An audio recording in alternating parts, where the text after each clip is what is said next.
one then, and number one now.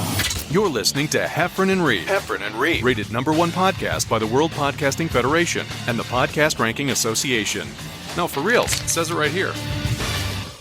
Hey, everybody. What is a crackin'? Oh, man. Yeah, there's the music. Boom. It's showtime. That's right.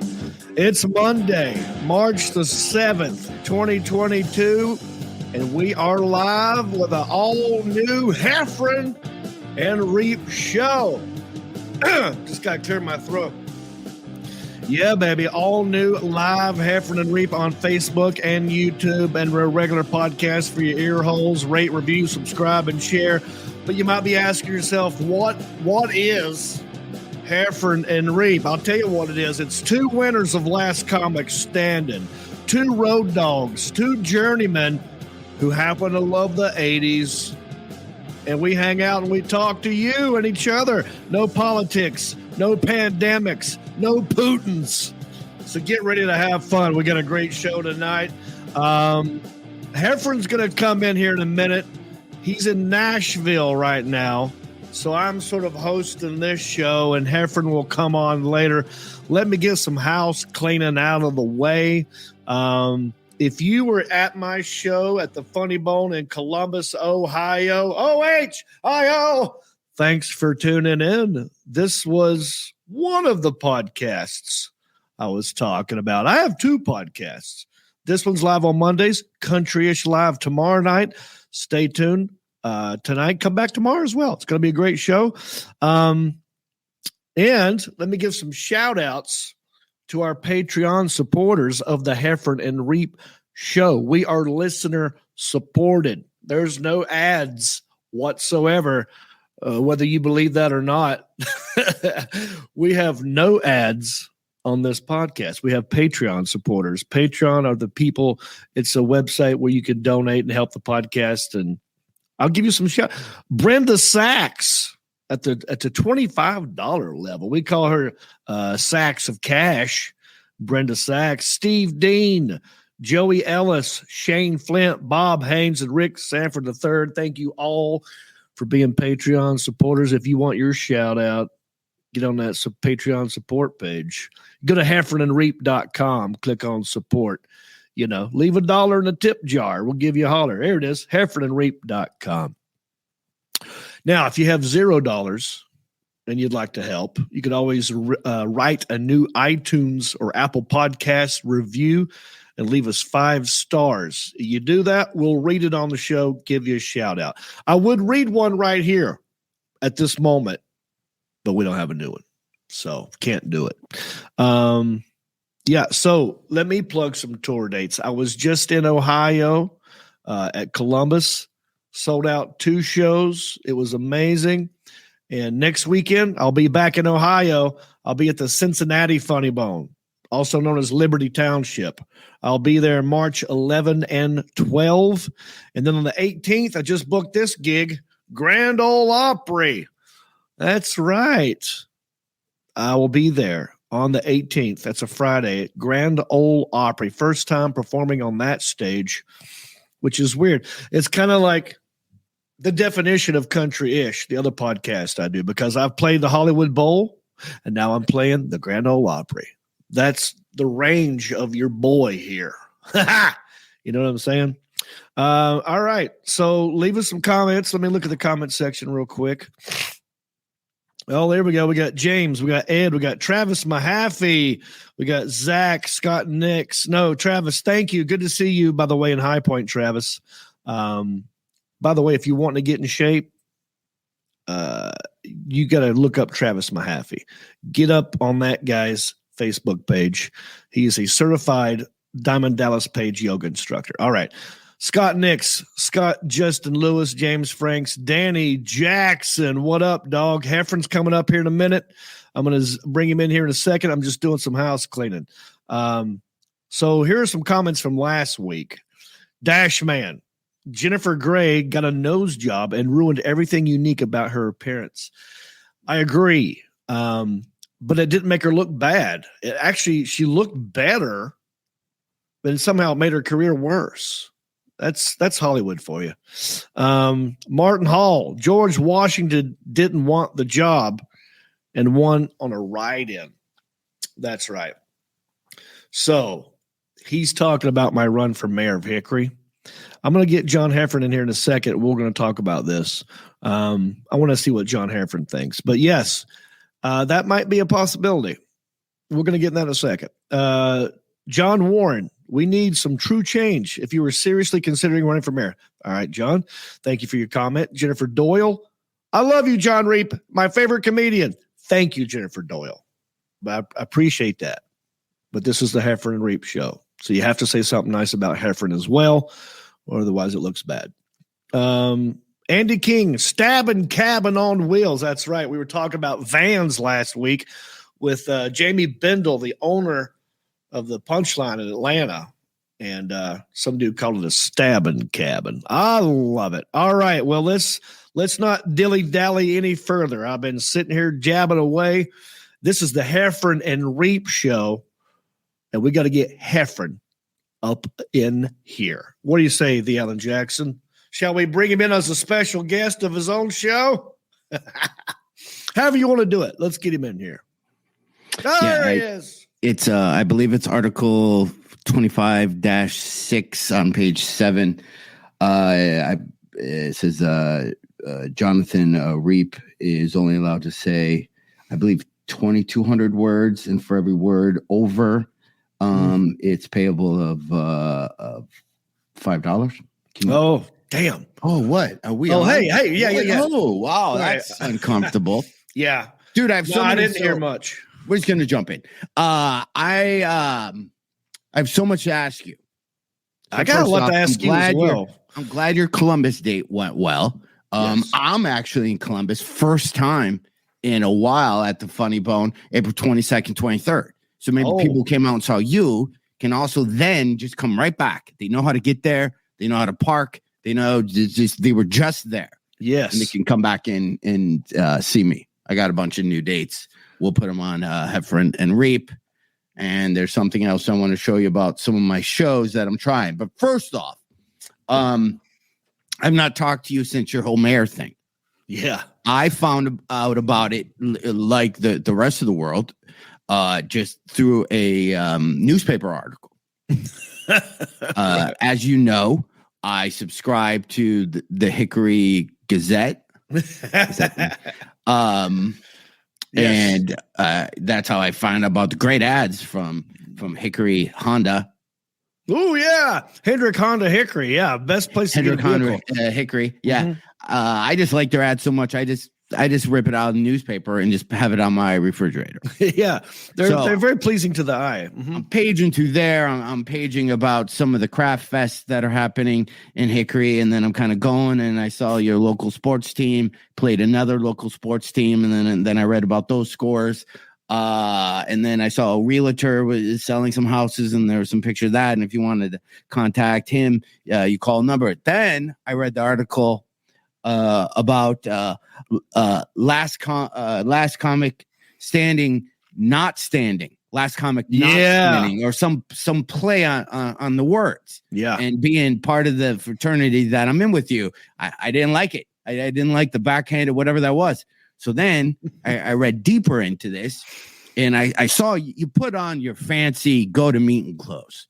Yeah. You put on a suit that if you're going to court a girl, like your fiance, like if you're going to court her, maybe take her to a sock hop, maybe take her out for just, like a cream soda. Just to pal around, get one of those bikes with just one big wheel, and you just ride around in circles while she's on like a picnic blanket, with her wood picnic basket and a big hat, and her big hat and dress, and she's got like an umbrella. Yeah, you had one of those suits on. I did. Seersucker suit. It's my Matlock suit. Andy Griffith wore that in Matlock. So then I was going to the courthouse. I was going to the courthouse. Yeah. And then you went there, and then if I get this straight, you can tell me, but this is just me reading it without reading glasses. Then they were like, you don't live in the right area. You're like a street off or something. Yeah, it's crazy. All right, so do you want the details?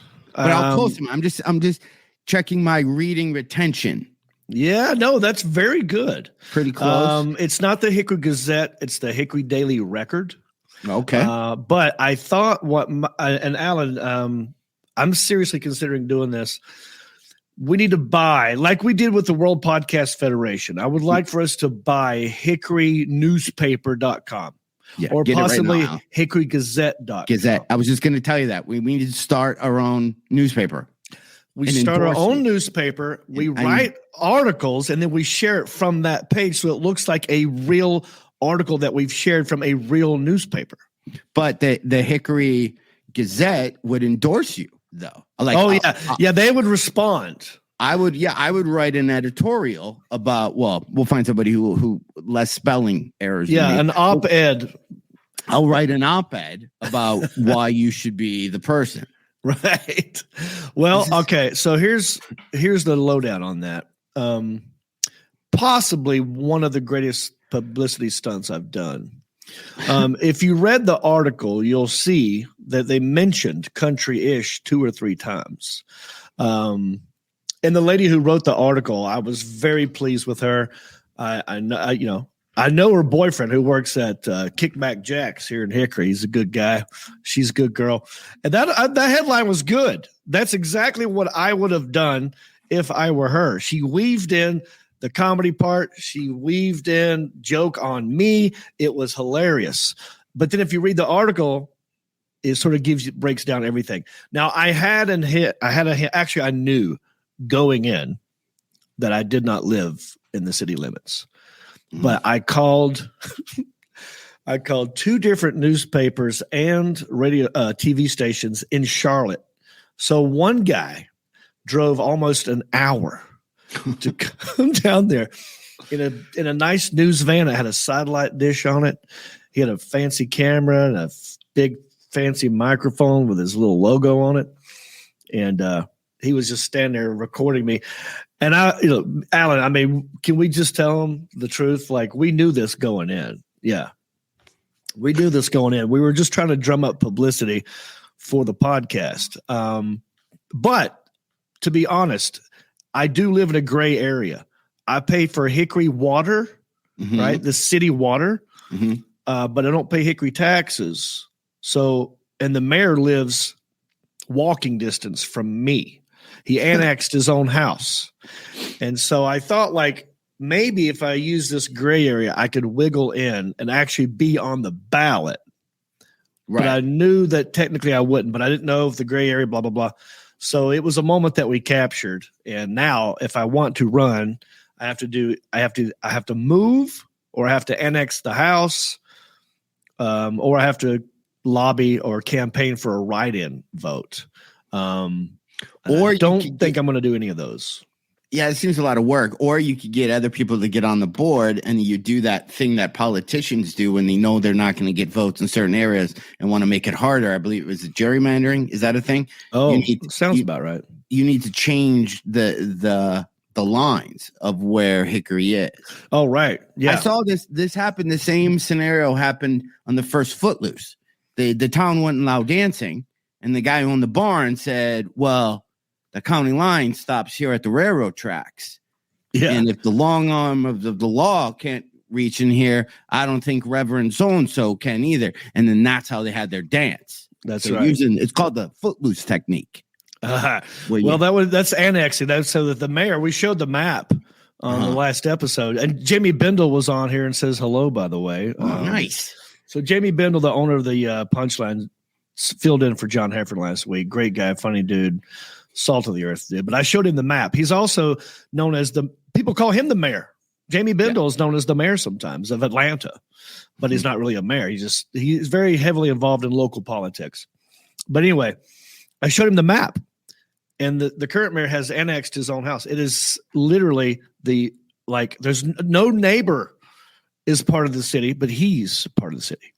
So, but he did that a long time ago. I was just trying to make it look funny. Now here's what's come out of this now, and I'll talk about this again tomorrow at length. But it's kind of made me think, what if, like right now I'm too busy. I got 2 podcasts, very, very busy touring all over the country, selling out Funny Bones. Yeah. But also many auditions I get all the time. I know. Right. So much. So I can't focus on the mayor duties right now. But it made me think, well, when I'm ready to slow down, maybe when I'm 60, right? I'll be turning 50 on the 26th. Maybe 10 years from now, I'll get serious about it. But I'm going to keep bringing it up. I'm going to keep talking about it because it's fun.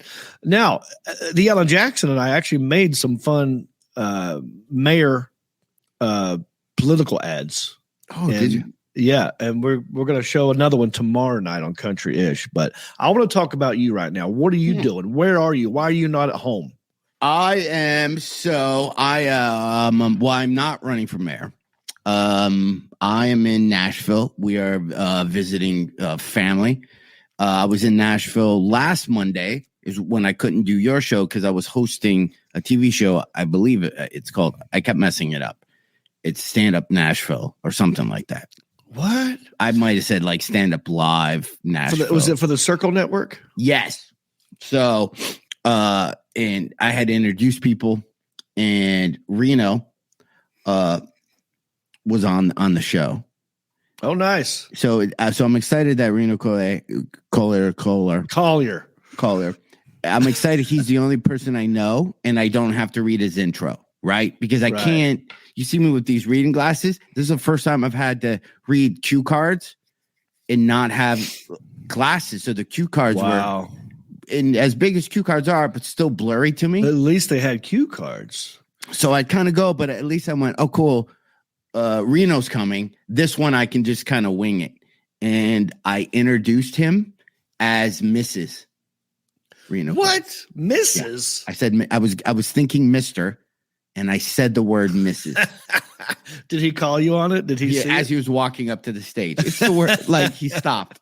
And I said something on Mr. He just laughed. Reno could literally. Yeah, he don't care. So he just went on stage and started. Yeah. I call him because he's the only comic who used the mic stand. So I literally, so when the tech guys brought out the mic stand, I'm like, who's the diva who's up next? Who's using a stand? Oh, yeah. And I go, nobody's used the stand the whole show. And now suddenly there's a stand and it was Reno. He was in back laughing, but I felt bad that I messed up, his name. How much comedy time did you do up front before you brought? They wanted me to do like you do 6 minutes and then you introduce, but they did it weird. So I told the producer, and I was just kidding. I go, I'm going to do 48 minutes up front, and you guys pick out the 6. Oh, and they all looked at me like, is he kidding? Because I was going to just, then look at him and go, hey, there's something there. But it was everybody was super cool, but it was a weird show in the sense of you would do 6 minutes, and then you'd say, we'll be right back. And then everybody stops. And then you introduce the comic, but the comic comes up 3 minutes after you introduce them. So it was a lot of starting and stopping. Oh, it was really? weird. It was weird, but it was fun.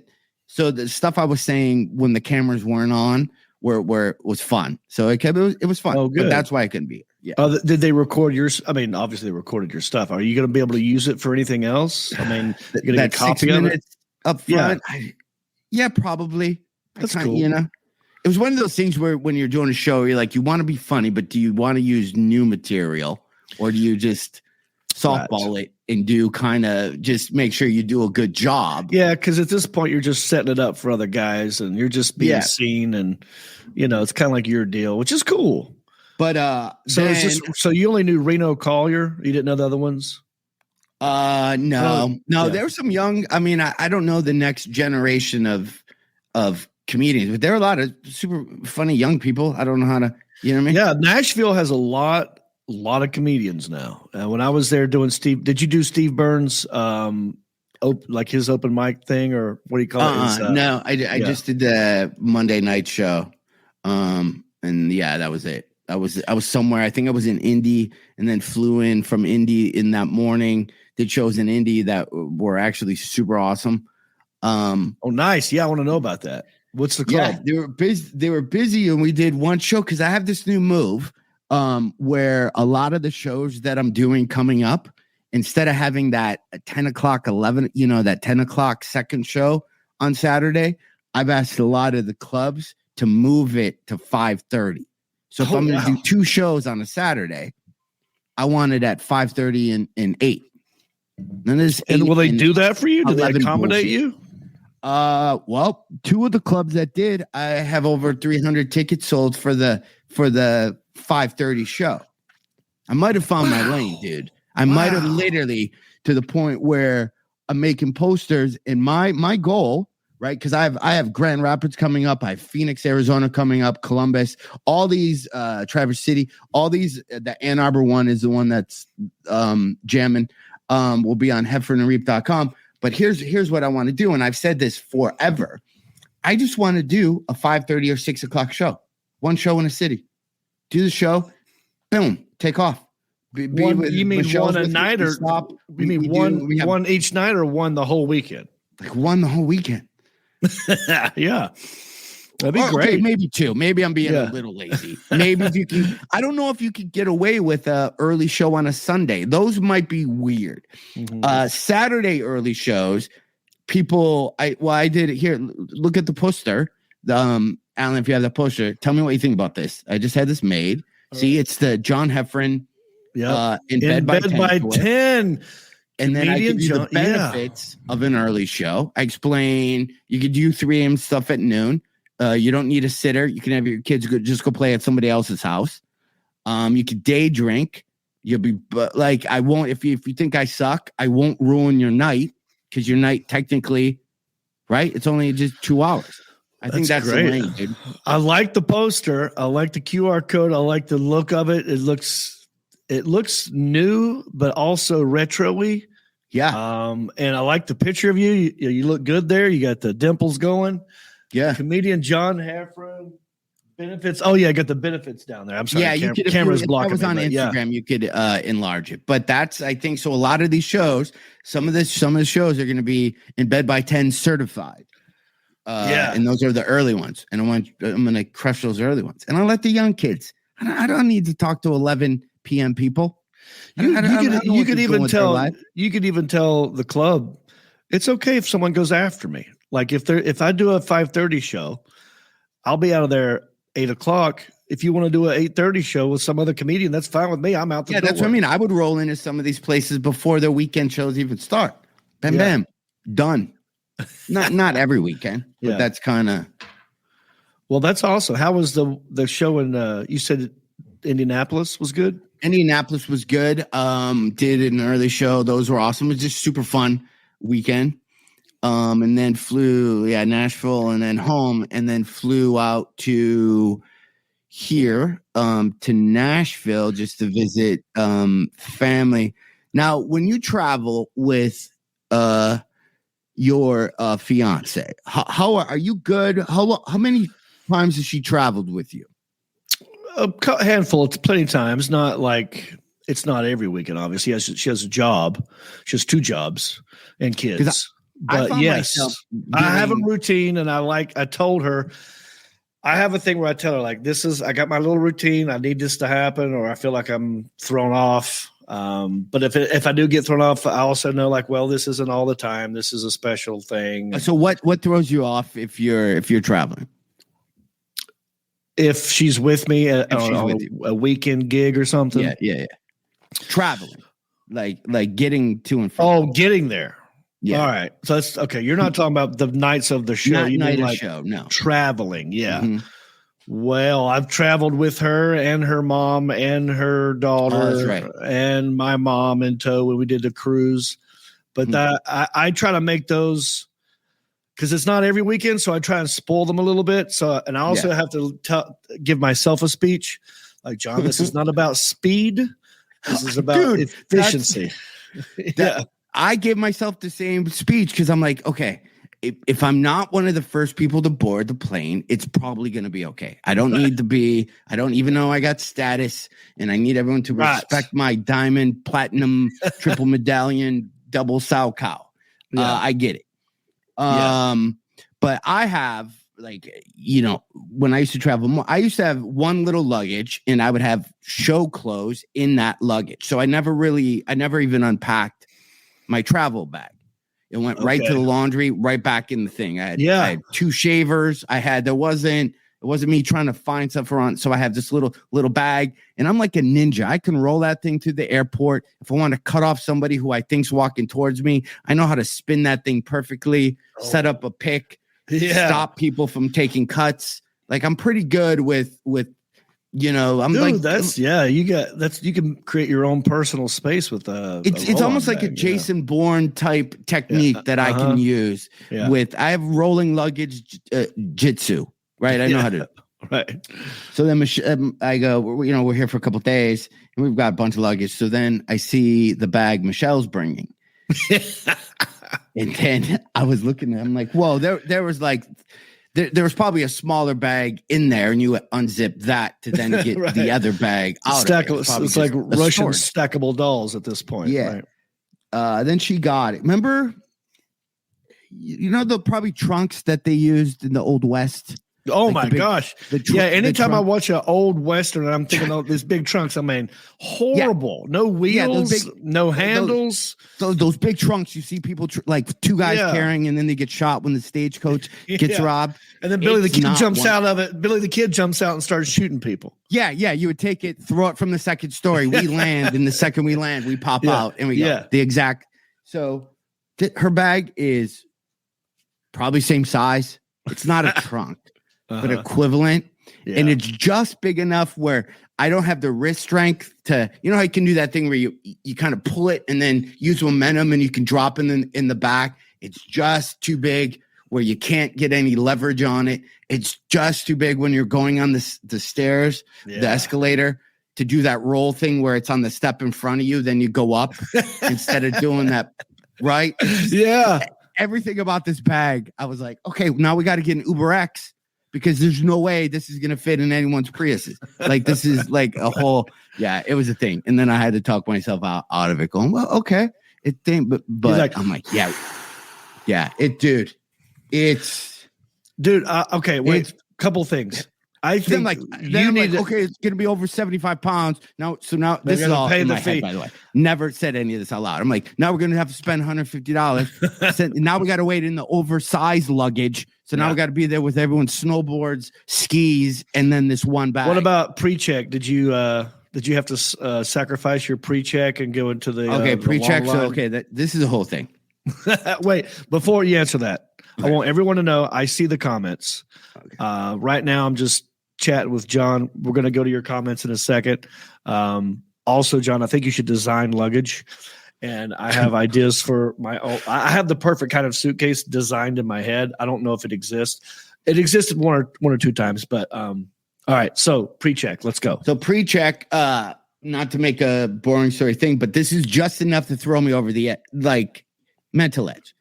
So when we started traveling, I was like, you have to get pre-check, right? Yeah. I'm like, I can't. You're saying this to her, yeah. This was early on, but I'm like, it's uncomfortable when we get to that point, and then I look at you and just wave, and I go through my pre-check that I earned, right? And then you go with the common folk through that thing. I'm not doing it. I'm going that way. So then I have Clear. I use Clear. Yep. So then I go, we have to sign you up for Clear, because now it's even weirder that you have pre-check, and then I'm both there, and I wave at you, and then I go off onto my other super special line. So we get Clear, and everything's fine. Everything's working fine. It's a machine. Good. We probably, I don't know how many weeks we've traveled with each other, just, through the thing. And then we went and got married. And that threw off everything. Right? Because Clear doesn't know we're married. Pre-check kind of knows, but they're like, something might be. And then the state of Michigan, there was a typo on stuff. I have 2 F's in my name. Her stuff says 1, but airline ticket says 2, and it's a whole. So it was all leading up to just our one thing. And by the way, all of this hassle, worry, and stuff added 5 minutes to the trip. You know what I mean? Right. Like at the end of the day, Right. like the stress is we weren't sitting in the lounge an extra five minutes. Yeah. Well, I love that. What I did, I didn't tell Jody to sign up for. I told her a long time ago, like, all right, listen, go ahead and join every airline club there is, because over time we're going to be together forever. Over time, you might as well start collecting these points, and then we'll get some freebies here and there. I don't think she did. It's fine.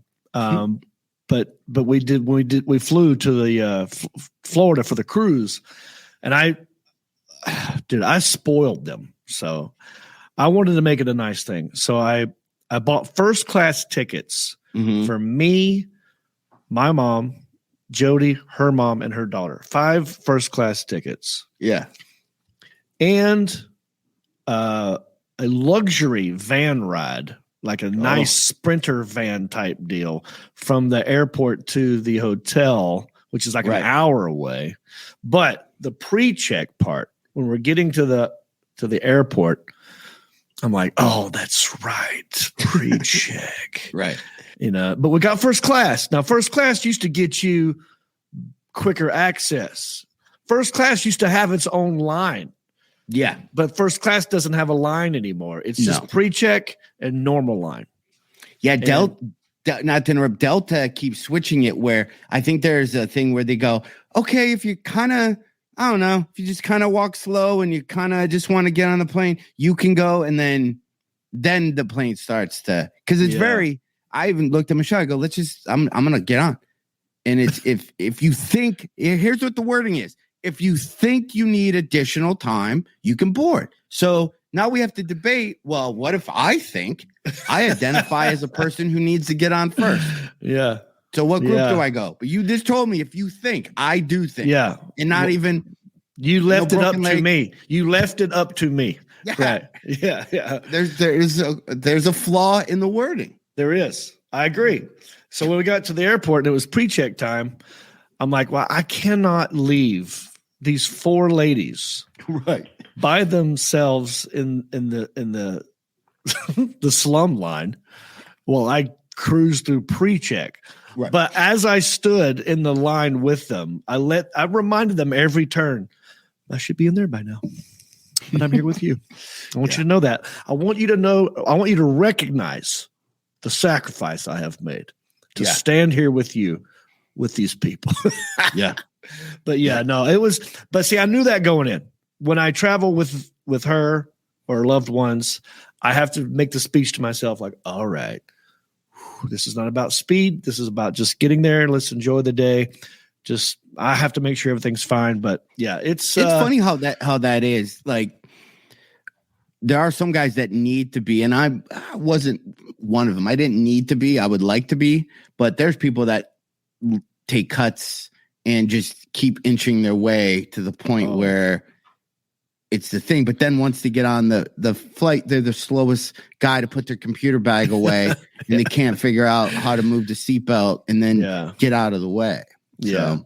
Well, also I have different philosophies of different circumstances, depending on how I'm traveling, depend on whether or not I want to get on the plane first. Okay. So for example, if I have a roll-on bag, I know I'm going to want to get on the plane as soon as possible. An overhead. So I have the overhead bin to myself. Now, if I've checked a bag and all I got is my laptop bag, I will make sure I try to be the last one on. Oh, okay. So I don't have to deal with anybody bumping into me while I'm sitting there because I like the aisle and I like to walk on last minute. People have so it depends. Yeah, people have horrible backpack awareness. Oh, yeah. And I hate to say this, especially females. It's they hit it. Because I would see, you always get hit with the backpack. I know it's Women's History Month. I'm sorry, but women are like not that great when it comes to moving luggage around, whether it's a backpack or a bag. They try to carry too much at once, and they put stuff on their forearm instead of their shoulder, and they're holding it like this, and they got a kid over here. I've seen that where the girl has a backpack, that a mid-arm. A mid-arm purse thing, but then they're holding with just the top. They're holding the top lid of their iced coffee. They're holding like the lid part, right? Like not even holding it. So I'm like, that whole thing's gonna dump on me. It's gonna fall. There's no, Yeah, they do where they hold it and then they drink the straw. They're taking drinks as they're through the fingers. You can put the coffee down. You can set it down and put your stuff away. Yeah, that's how they hold it. Anyone who drinks iced coffee has too much reliability on the lid. That is too much true. False I've been burned security. that way. I've done it myself where I'm like, okay, I'll never make that mistake again. Yeah, I don't know. All right, let's move on in case people who are watching this don't care about our travel philosophies. Okay. When you coming I'll show back? you the bag one day. Unless you want to, show me the bag. Nah, it's too far, and she's got stuff away. Right. But it's big. If we want to, what? It is big. Well, hold on. I know you wanted to move on. Yeah. No. Hold on. I'll get it. I'm going to show you like that. All right. Well, go get it, and I'll plug something. Hold on. All right. Look, you can also get John Reep's hickory hot sauce if you go to watch John. So heffronandreep.com. Yeah. John, see? Can you see me? Yeah. Okay. I can't hear you, but watch. Okay. Okay. Oh wow. Yeah, that's a big bag. Oh my gosh. Okay. All right. Yep. Okay. It's a good design though. It's big. Yeah. Okay. That's not a bad bag. It's just big. Yeah. Okay. All right. John, here's the deal. Oh wait, where'd he go? Yeah. That's a big bag. It looks very heavy too. Do we know how much it weighs? That thing weighed. I just hurt my wrist. Yeah. Oh, that was 80 something when it was full. We showed up with a lot of extra stuff though. I'm winded, dude. I will say this though on her behalf, right? I'm going to stand this on your behalf. It's the bag itself, although it's big. And there's probably a lot of heavy crap in it. It's a good design because there's a handle at the top and there's a handle on the side. There's a handle at the side, yeah. And I also want to know, is there a handle where the wheels are at the bottom? Is there a handle where the wheels are on that? Like Oh, yeah, okay. There is. That's a good bag. He just said that's a good bag. For smuggling children. Yes. It's just big is all. Yeah. It's a big bag, but it's a well-designed bag. You need 3 handles on every bag. You need a side handle. You need one where the thing lifts up and where the wheels are for when you have to bend down and pick it up like this. You need another handle here, not just grab it, by a wheel, or you need a handle. So yeah. I also thought, I know you want to move on from talking about luggage talk, but I thought about this. I think this would be funny. I don't know who would buy it. But you know how TSA opens up your bag and they probably look at all your stuff and you see how you have everything laid out. I think it'd be funny if how like a lot of the suitcases, you have a zipper where you can close a compartment and you have to unzip it. It's usually mesh. Yeah. It'd be funny to have a fake sheet thing right there. So when you look down, it's like fake contents. Oh, right. So you open it and it's just nothing but like sex toys, but just like a picture of it. And you're like, what? Yeah. And then, or just like a bunch of Nikes or something just really cool to make people, when they look inside of it, they're like, what? Right. And then it's just the thing. Yeah. Just the ingredients to like a smart bomb, Something like that. Right. I get it. That's funny. All right. Let me look at some comments real quick because I've been ignoring them. What's up, Tommy? Try being 6'6", he says. Oh, I know. My buddy Brent Blakeney hates it. He's 6'7". Bob Haynes, who came to my show in Columbus, he left a comment. I love these talks, actually. Thank you, Bob Haynes. It's good to see Bob Haynes. Who's on the front row with his ditty at the Funny Bone in Columbus. Bob, I'll be there in 2 weeks. Yeah, weeks. Bob. Oh, Rob Little left a comment. Look at this. Our comedian friend from Michigan, a guy who did a show in the nude, who I need to respond to. Rob, I'm sorry I haven't replied back to you. You text me at a weird time, and I thought to myself, I'll get back to that later, and I never got back to it. But he says, okay, I have contacted you guys several times. Could you both come on our podcast sometime? A little tomfoolery, please contact me. Yes, Rob, I'm saying yes. I will totally be on your podcast. I can't speak for John. I will be on your podcast. What about you, John? He's got to contact my agent. Oh, yeah. That's true. You have to go through that. Sorry. Let's see here. Scott Reese, John Reep, you should do a show with Cletus T. Judd. I have done that, and so is Reno Call. You're doing it at the Hickory at the El Friends stand-up and country comedy music. Yep, Scott, not a bad idea. I have reached out to Cletus T. Judd to be on my podcast several times, and we keep, it's the scheduling things, but it'll happen eventually. All right, John, we like to talk about the 80s, and we haven't talked about the 80s yet. Have you noticed my outfit? I have noticed. I mean, I saw your tracksuit, which I'm obsessed with getting. I just can't find one. This was actually a gift that was given to my dad from a church group for like around Christmas. A random church group who just goes to like nursing facilities and leaves random gifts for people. This was in his bag. And Mom and I both decided there's no way that's going to fit him, or will he ever wear it? And so I have it now. I actually thought it was a joke, like, this is dumb, I'm never going to wear it. I thought, well, it's kind of 80s looking. I'll put it on today. Yeah. And now I love it. Yeah. I actually love it a lot. You got to wear that on stage. It's too hot, or I would. I need to wear more hoods. I'm sure they make this like a thin T-shirt with a hood. I was looking for that because I'm trying to find my stage look. Because when I shot that TV show, I wore a jacket and jeans. Yeah. And I look very sophisticated. But after watching, and I know you're only on season or episode 1 of Jack Reacher, I literally I need to become 6'5" and maybe 300 pounds. But once that happens, then I can start rocking out T-shirts. And do nothing but preacher curls. That dude's arms. Right. It's like, okay, do you know the difference between a curl and a preacher curl, right? Yeah, preacher curls are on that. Yeah, we put what's all a lot of your elbow. Yeah. And it works this front part of your bicep.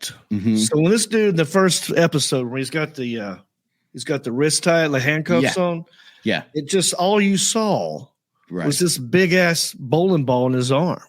Yeah. And it was a little off-putting. I'm like, really? Wow, that's almost unbelievable. It almost looks like a joke. But anyway, I did the first episode with the fiance, and I can see myself getting into it, but we just didn't go back to it. We had other stuff to do. Wait, I was going to send you. I just did the first. I was going to send you. I bought every Jack Reacher book. Yeah. After watching the first one, I have 19 of the 20 something. Yeah. There was something else that took me out of it. I can't remember what it was. Took you out of it? Yeah, I forgot what it was. It seems like when he travels, he just gets clothes that are at that to me is the coolest thing. Yeah. Where you can just. Yeah, I like that too. He went into a Goodwill or a thrift store, and then the next scene you see him wearing a jacket that's too small, like his. Yeah. I think they did that on purpose because I noticed that. But let's talk about the 80s. Okay. I texted you something last week that I said we need to talk about this on the next episode, and then you said, I already got tickets to see him in concert. Yep. And ladies and gentlemen, New Kids on the Block. They're back, baby. They bring back the time with Salt and Pepper, Rick Ashley, and In Vogue. Now, John, have you seen the video? I've not seen the video. So how were you aware of all of it? So you don't know anything about this new song or anything? I don't even know if we can. Yeah, it's okay, Alan. You just turn it down as we talk, and maybe we'll not get flagged. But this is how it starts. They have references to a bunch of 80s videos in this video, and it's all talking about like bringing back the good times of the 80s and just the fun of everything. And I actually like the song. It's Journey. You'll see as they go. There's tons of them. Now, here's what's puzzling to me. And by the way, Salt and Pepper's in this, and In Vogue is in this, and it says Rick Ashley or Astley, however you say his name. Mm-hmm. I say Ashley, but I just read it's Astley. Devo, right? Oh yeah, they're doing Devo, but I couldn't spot Rick Astley. Now, has he done is that him right there? That's him. That looks Doing, nothing like Rick Astley. Talking Heads. Yeah, he's doing Talking Heads, but that looks nothing like the Rick Astley that I remember. Well, because you only see when people Rickroll him, so you're still kind of having in your head that he's 22 years old. That dude's probably 60, and he looks crazy young still. He does, and he looks good. But his hair used to be bright red, and now maybe he dyed it for just this video to be like the Talking Heads guy. But if you compare what he looked like in his 20s versus 60s, the dude's not aged kind of at all. Yeah. They also have New Kids on the Block also have a song called The Boys in the Band. And it's all about boy bands. Nice. Biv DeVoe's in it. Some NSYNC people are in it. There's Salt and Pepper. Yeah. Dude, to this day, I could argue with anybody about how Salt and Pepper probably, in my opinion, in the 80s decade, has the best rap song. Push It. To this day, Push It is in my playlist when I work out. And when it comes on and I forget that it's in there, I go another 30 minutes on that elliptical machine. I know. You know what I mean? I wish wanted to play over again. So. I love that song. No. Wait a minute, y'all. Yeah. But it kind of got me thinking in a weird sort of dirty way. Okay. Because they're saying push it, but they're talking about sex. So what if someone else like a Lil Kim or, the Stallion or I don't know, whoever's popular now, came out with a remake of it, but actually did the X-rated version, instead of saying push it, said something else Yeah. And what would happen? Salt and Pepper would make a lot of money and it would get revived again. But it would show you how good a song theirs was when they didn't actually need to say it, but we all knew. Yeah, I know. Oh, actually, when that song first came on, I don't know if I necessarily even thought I just thought they were telling you just to push it. Like whatever it is you're doing. Right. Like push it. By the way, mow the lawn and just push it real. Like I didn't necessarily. But have you ever referred to having sex as I'm going to go push it? I've not. No. I've not. When you think of pushing something, you don't think of sex. It's not like how you do the sex. I wouldn't pushing. It's funny how many 80 songs I might be pulling. Right. Yeah. Funny how many 80 songs were actually about sex. Like, of course, that's probably what a lot of people sing about, but just being 10, 11, 12, you kind of didn't know. Yeah. Like, there's so many. Yeah. Like, relax, don't do it. Yeah. I mean, that's so obvious. Once you go back, you go, of course. Right. But when I first heard it, Turning Japanese. Uh-huh. Do you know that song? No. I mean, I know the song, but how is that? Oh, wait a second. I'll break it down. I think I just got it. If you take all the lyrics. It's a little bit racist, though.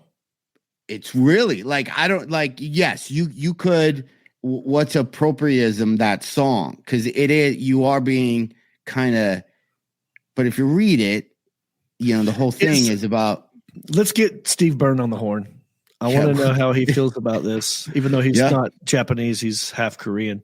Yeah. I want to know because and correct me if I'm wrong, but is the turning Japanese? I really think so. Like the orgasm and the face, is it like your O face? It is in reference to, and he's looking at a magazine and he's reading like the girl's bio, and in the Japanese part is him masturbating and your eyes being somewhat closed. The song is kind of now that but it has not specifically the O. Is it just the whole act? It's. I don't know how to even like. Hey, leave in the comments to this that I'm saying it, but it's. No, it's the squinting. It's the squinting, and you're turning Japanese. But I don't squint. I'm either all the way shut or I'm open because I'm looking at something. Yeah. And I can see me possibly squinting during the ending part.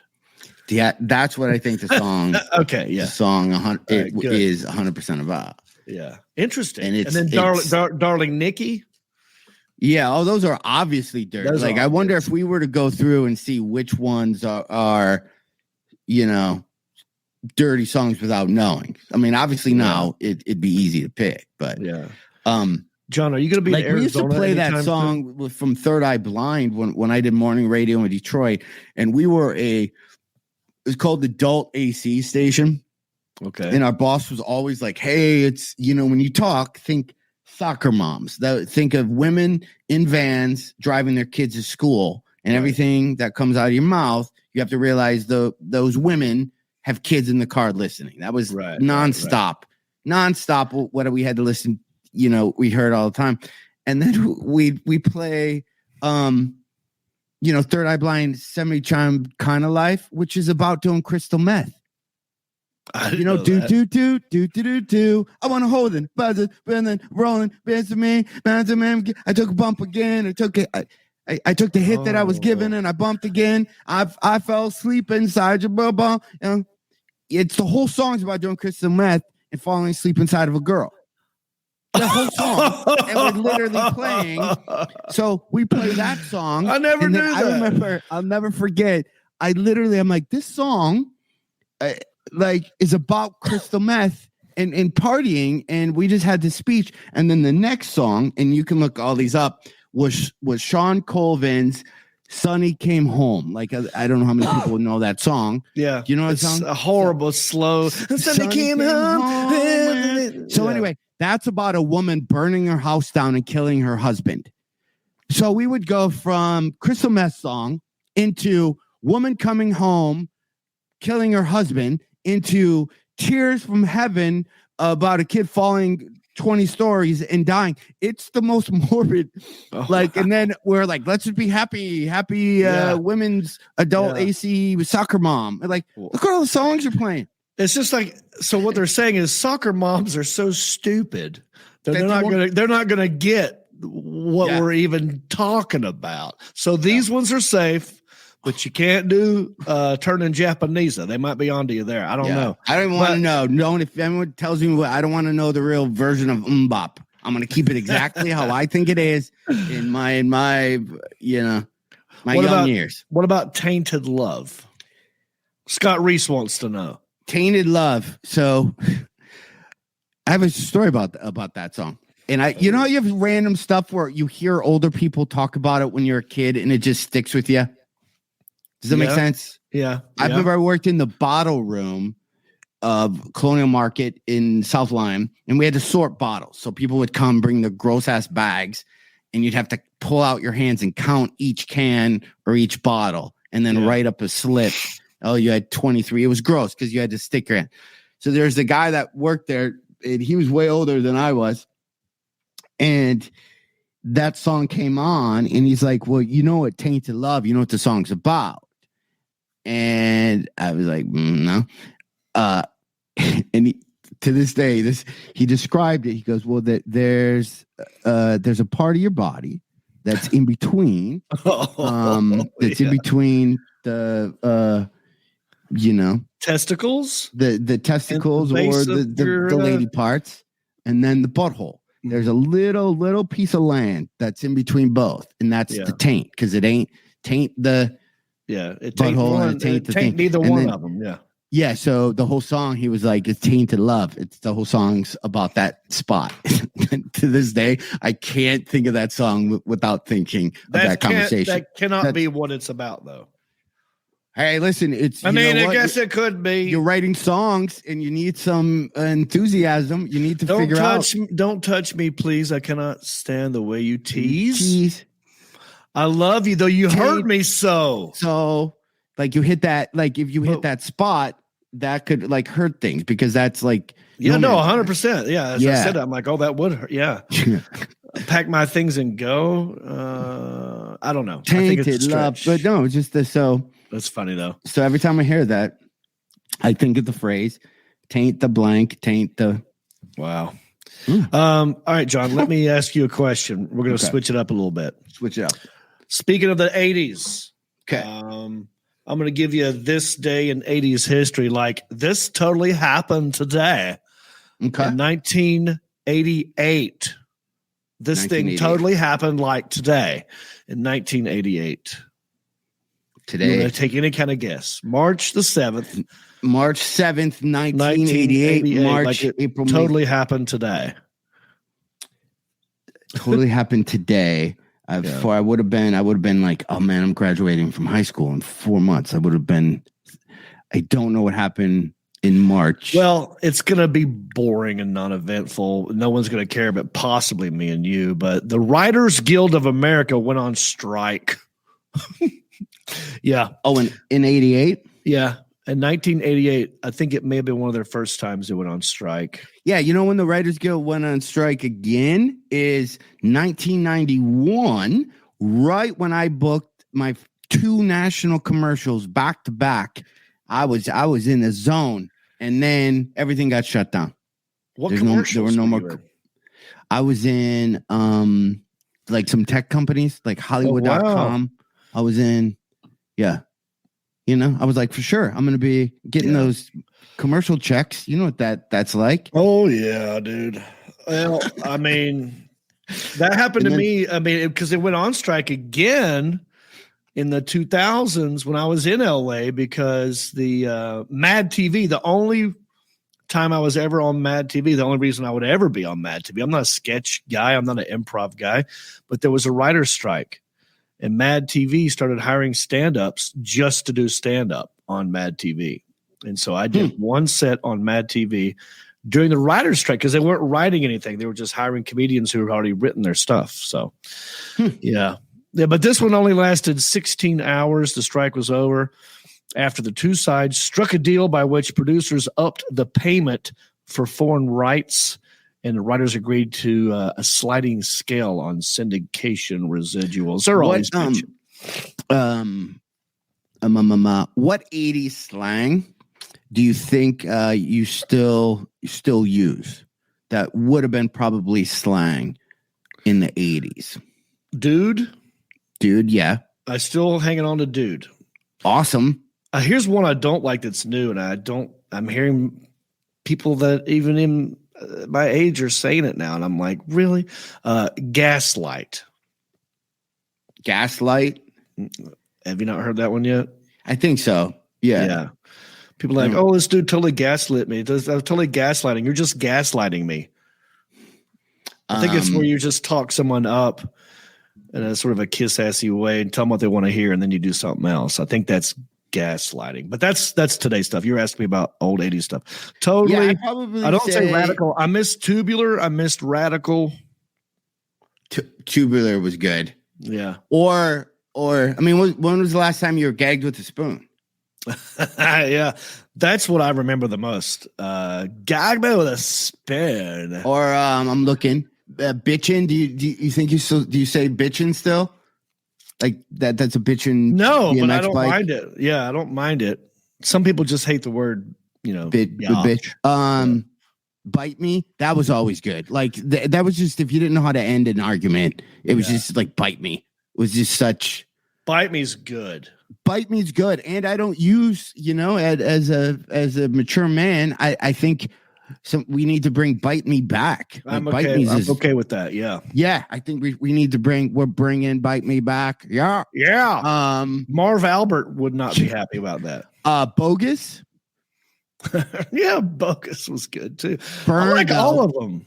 Yeah, so I'm looking like burned, obviously. Chill, people still use that. Cool beans. Yeah, cool beans. Cool beans was cool. Yeah. Like that's if you don't know, that's agreeable, sounds good. Example, I'll come over after class, answer cool beans. Yeah. Don't have a cow. We know that one's from The Simpsons still. Yeah. That's dope. Man, dude. Literally, I'm going to tell you in the next word on here is dude. The 80s came up with some pretty killer slang. And you know, for another podcast, maybe we'll compare, because I don't know what 50s or 60s slang would be, duh. Take a chill pill, Scott Reese. Dweeb. Oh, wait a second. Did you say duh? Yeah, duh. Okay, yeah. That's one I hate. You hate duh? I hate duh. Absolutely Yeah. hate duh. Here's why. Because if I were to say to you like, hey John, I'm going to Liberty Township next weekend and the shows are sold out, and you go, duh, then what you've just done there is belittle everything. It's like you should say, I know, dumbass. It's like you're calling me a dumbass. Like, I know and everybody else knows, you dumbass. That's what duh sounds like to me. You're calling me a dumbass. Or that's equivalent. I guess the 90s version of duh would be when people went not. Oh, hey John, I'm really looking forward to your show. Not. Right. Oh, how about psych? Oh yes, psych. Psych to indicate what was just said is false. Psych. Right. Remember the handshake? Like, hey, buddy, psych. And you're just being a poser. You're being a poser. Yeah. Ralph. Yeah, to vomit. Like I've always I Ralphed all over. I would still use the word Ralph. Oh, Ralph. Yeah. Blow chunks. Ralph. Blow chunks. Hurl.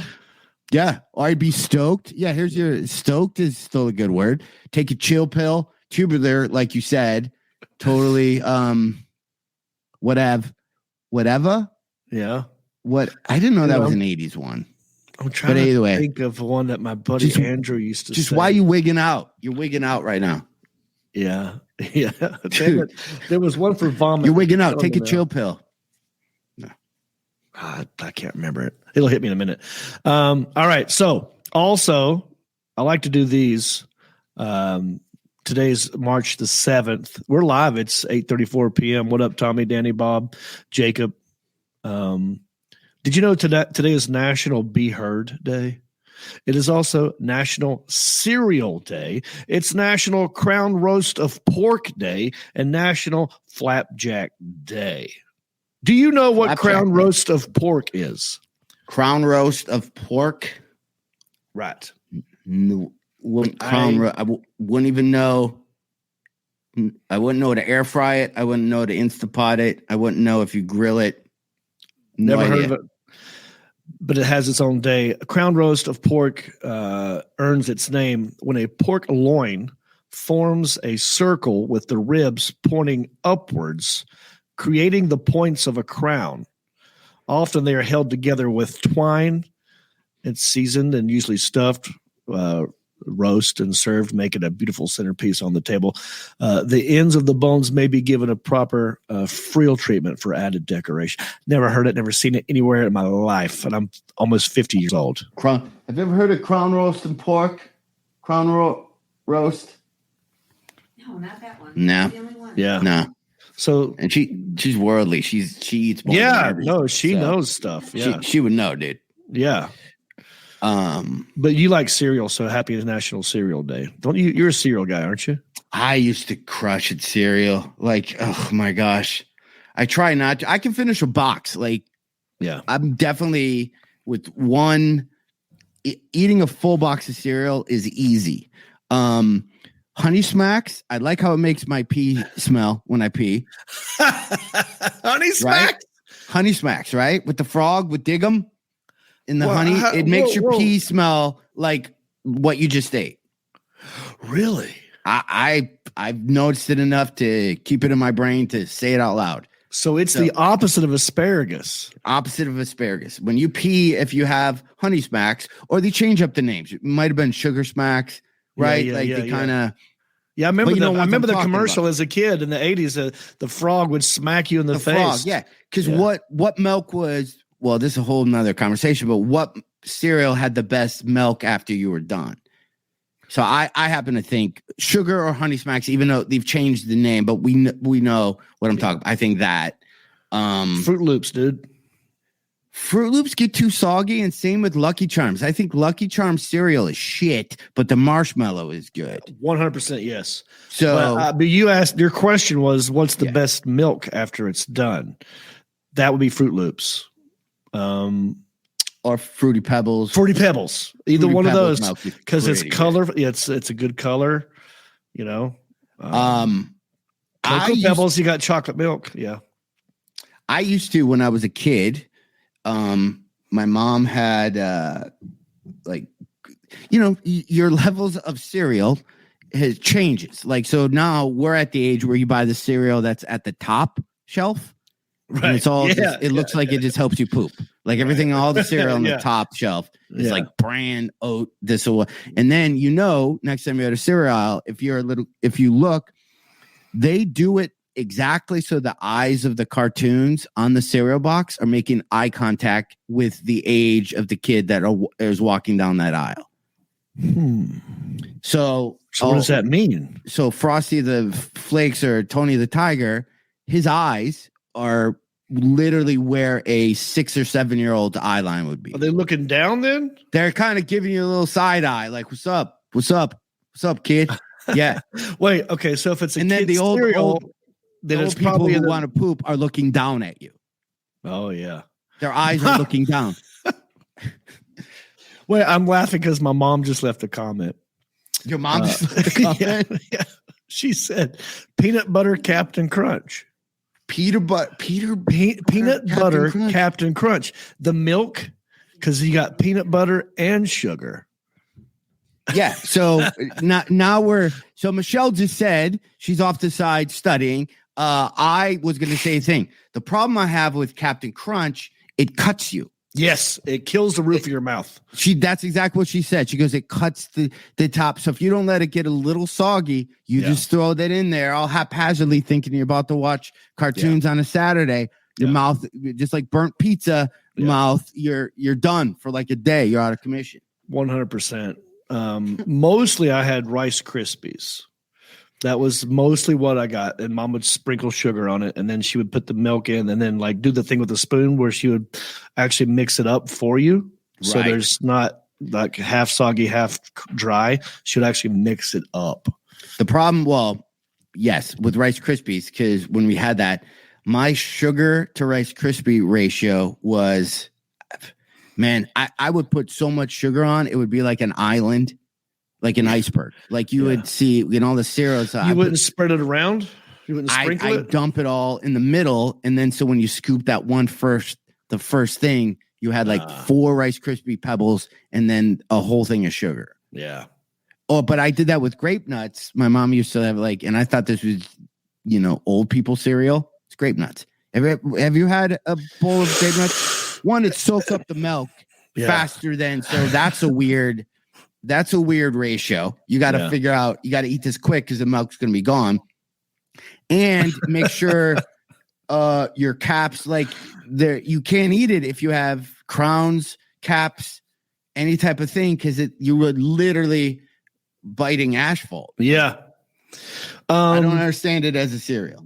Well, Seinfeld had the whole bit about it's not a grape, it's not nuts, it's grape nuts. But I agree in that it's the hardest cereal ever, but I ate it. It never appealed to me growing up. And then someone had it somewhere once, and I tried it, and I was like, oh man, I could kind of, if I got my mind in the headspace of that, like a good crunch, I could enjoy this. But I never went back. Did you ever do that thing with those, those little boxes of cereals you take camping, and then you could slit it with a knife and then pour the milk right into the box and then eat it. But you didn't know you could do that with those? No. That was the whole what? They're not waterproof. That's cardboard. No, the ones that used to come in an insulated little bag that would hold, so it has perforated edges. Cardboard. And then you'd open it like flaps, and then you could put the milk right in that little box and then just eat it directly like that. So you wouldn't even need a bowl. Never done that. That sounds amazing, though. But I would take those and just do the mix. Like I would open up every one and just throw it all in there, and you just have every cereal all just in one thing. I'm enjoying this conversation for many reasons. The most animated I've been all day. You and I pronounce the word milk differently. Oh, wait, not now in my head how I said it. Yeah, I know. That's why I didn't say it, because I didn't want you to try to repeat me. But you said it differently than I said. So I get cereal and milk. Now you're aware of it. Now I'm aware.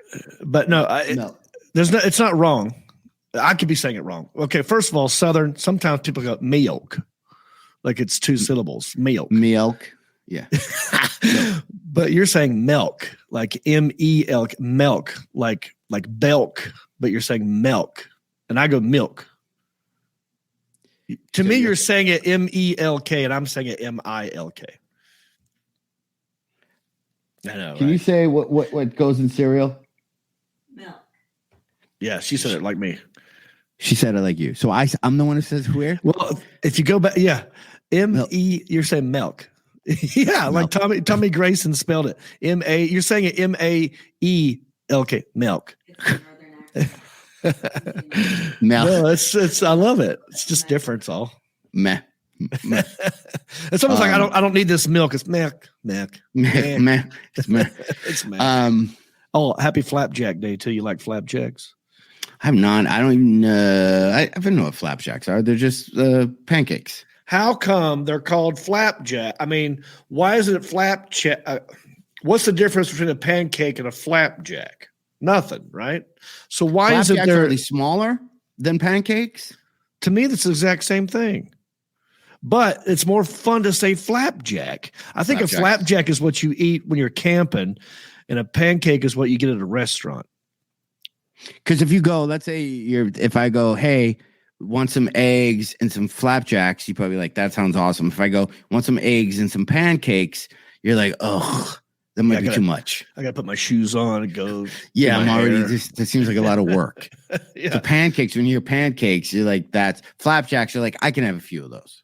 Yeah. And I think you flip them up in the air. Like it's almost like the word flap, and it's like flip, like you flip flap, like you toss it in the air and it spins and it lands. Well, what do you get when you go to McDonald's and do they even sell those full breakfasts anymore? Where it's eggs. Oh yeah, I remember sausage. those.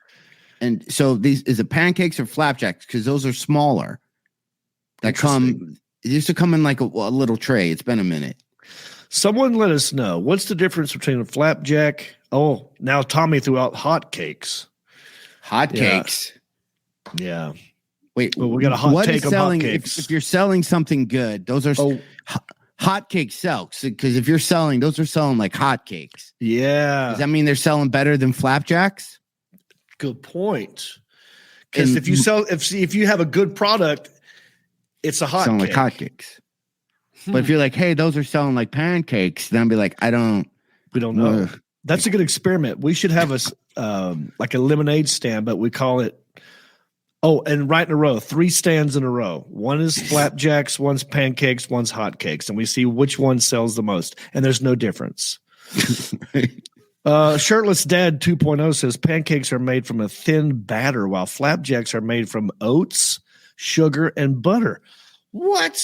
I did not know that. So wait, pancakes are made from a thin batter, but flapjacks are made from oats, sugar, and I don't know. What's the batter though? Can you pancake? make batter out of oats, sugar? But I guess you could. I don't know. Flapjacks are baked. Pancakes are cooked on both sides. Oh, and I trust Benny. Okay, listen. If Benny says it, it's true. I know this guy. In fact, dude, he made this hot sauce right here. Hickory hot sauce. I still don't have your head shake. Get on it. Go to heffronandreep.com. Click on merch. Well, dude, okay. So since we're talking about this, and I think we come back to the breakfast episode. Okay. Yeah, we got to wrap this up. But speaking of that, I've been working on my other project that is so close, and I sent Alan some pictures. And we're gonna sell these. Me and my buddy Andy, we're getting together in his shop, and these are so close to being sold. And then I'm going to buy some of that hot sauce that you have, and I'm going to throw it in when people buy these things that me and Andy are working on as like a thing. So you're moving some product. That's the little workstation. Well, that's just one of them. And then the next picture would be, we have 4 done. 4 of Heffron and Irvine cutting boards / butcher blocks. And we're doing limited release. We're gonna sell 25 a quarter. Me and Andy get together. Me and him talk about 80s music. We went to college together. There's a lot of 80s music goes into this wood. Just some positive, just conversation. And We're going to crush Williams-Sonoma and all that hooty-tooty bouginess. This is going to be Heffron and Irvine cutting boards, John, and I'll send you one. I want Give it to your one. mom. I'm enjoying the colors of it as well. That's the colors. That's our brand colors. We're doing the same colors. We're not messing around with different things. It's exactly what you see. Okay. I want one ASAP, and in exchange, I will give you some hot sauce. Okay, done. It's a deal. Okay. All right. Okay. Michael Enderley. I'm probably getting his name wrong. I know who he is, too. I just never said his name out loud. I've always read it.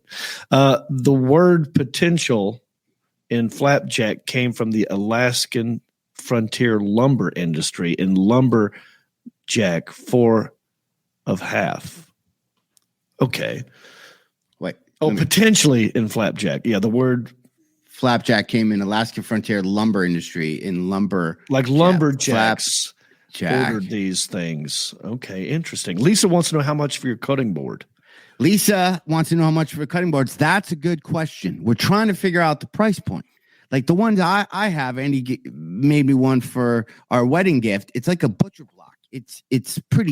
It's big. It's nice. We have a next, like we make bread with dipping sauce, and it gets served, and it's you can smash stuff on it. You can do whatever. If you're making Manhattans, you can mince or whatever. So we don't know the price point. I've been looking on Etsy. Is that the name of that thing? And we're trying to figure that out because it's just, so I don't know what to say, but they're going to be a little, I'm a horrible sales guy. I just realized. so How much would you pay for it? How much would you pay? What if I told Lisa? you? But wait, probably in the 60s, I would probably say, because, this is all American wood. This is American wood with American people putting it together with American glue. Yeah. I don't know why I'm talking like that, but, it don't have all the chemicals. It's not stuck on. Was that your patriotic guy? I don't know why my patriotic guy's Southern. with the twang. I don't know. Down here. I don't know if I'm being But was that also Southern? Yeah, I don't even know. Yeah, I just can't do voices. Like I can't. I've been trying to read this. I wrote like this little story for our granddaughter, and I can't. I'm trying to narrate it, but I can't do voices. So there's like a mom says something in the little thing. So like a nursery rhyme. Oh wait, I'm supposed to cut one of those. You're supposed to, but I don't. So every time I have to read the mom's part, I suddenly make her talk like she talks all Southern, and it makes no sense at all. Wait a minute. Now I like that. Whatever you just did right there. I wouldn't even put a thing on it. Just start doing stuff, and then we'll figure out what that is. But that was interesting. Whatever you just did, the female Southern. I like the way that sounded. Okay, the next podcast, maybe we'll get. Oh crap! I'm sorry. Tammy Pescatelli is performing in Michigan next weekend at the Magic Bag. I told her I would plug the date. Find Tammy Pescatelli is one of our good friends. She's performing in Michigan in Ferndale. I forgot to write it down, but I told her I would plug the show. But anyway, we should maybe do a read for this thing I'm trying to put together for the granddaughter, where all of us just do a reading. It's 2 minutes long. You could play a part. Would you like to be the neighbor or the mailman? Whichever one makes more sense with the way that I sound. You know what I mean? Like whatever is in your head, whatever that is to you. Like I would let you choose. But I'll totally do it. I like doing voiceovers. I haven't had a voiceover audition in a minute though. So yeah, I'm gonna say yes to that. Okay, here's what I need you to say. Okay, ready? All right. You're gonna have to. I'm gonna put it in the private chat. This is it. This is the only thing. It's gonna be one thing. So the deal is your motivation is you're just being. I think this is a neighbor. And this little girl asked you if you could make blueberry pancakes. And this is what your that's so weird. We're talking about pancakes. This is why I wasn't even going to mention this, but I've been working on this forever. And now the fact that we brought up pancakes and things. But so here is in the private chat. So hold on. I'll do the thing. Okay. So tell me when you want to read it, and I'll read a leading into your part. Okay. So this is I just got it in private chat. I just got it. So again, because I was kind of looking at other comments while you were talking and trying to get Tammy Pascatelli. What was the I got her website pulled up before I do this. Magic Bag or something in Ferndale. Yes, Ferndale, Michigan, March 11th. Magic Bag. Go to pescatelli.com for those. All right. So you want me to read this as a story? Yeah. So this is a whole, and I wish I could send you the audio. Am I male or female? This could be a neighbor. So, man, I want you to play this. Okay, so I'll go back right here. This is just a little girl asking people if they can make blueberry pancakes. Okay. Jane waves to her neighbor as she gives his fence a shake. Neighbor, can you make blueberry pancakes? I can bake them fluffy. I declare out loud, my pancakes are soft and light. It's like eating a cloud. See? I got 5 more of those, dude. Look at that. You're going to like this. Okay. Or do you want to be, right? It's fun, right? Are you recording this? Or do you want to be the male guy? You want to read the male guys? Now, what I just did, there was a little foghorn leghorn. Okay. Without saying that's what I was doing. Did you like it? I liked it.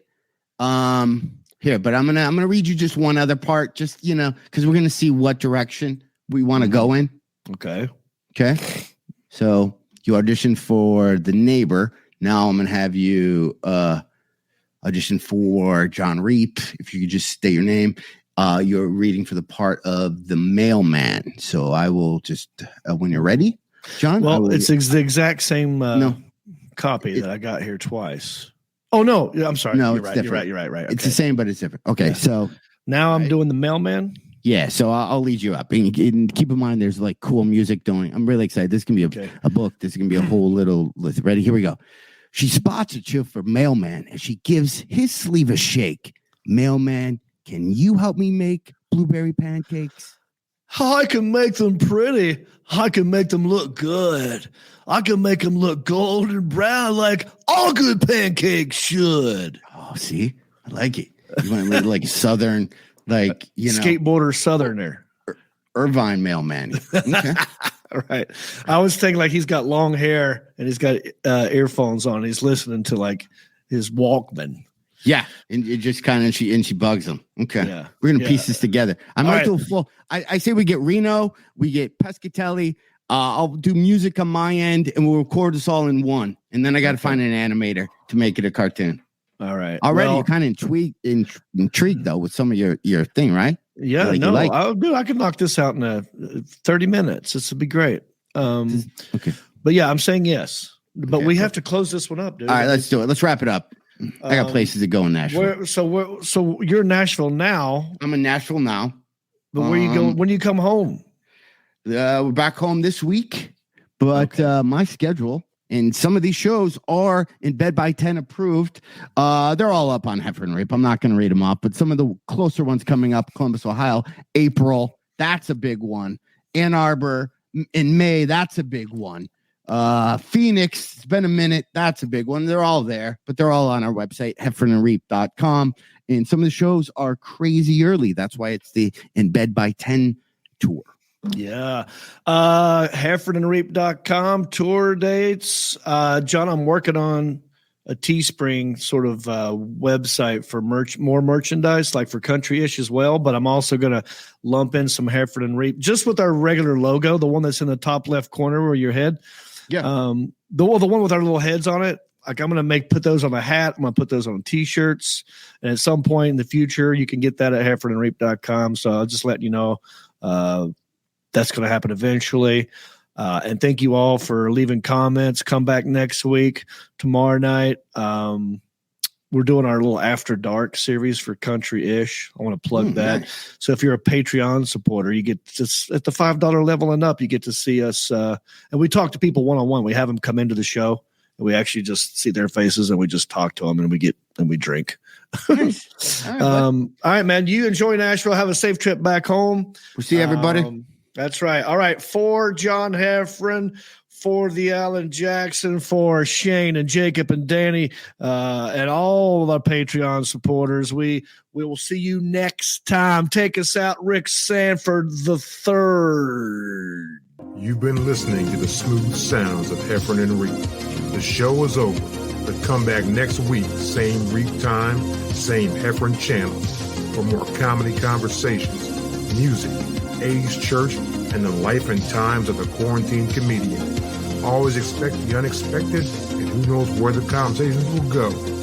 And as always, remember to rate, review, subscribe, and share. Peace.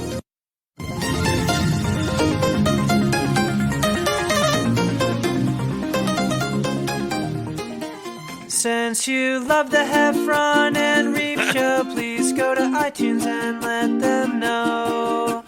Rank the show and leave a comment. We don't care what you write, you know. They, Heffron and Reep, have low self-esteem. So please validate them by ranking them and making them seen. So no matter what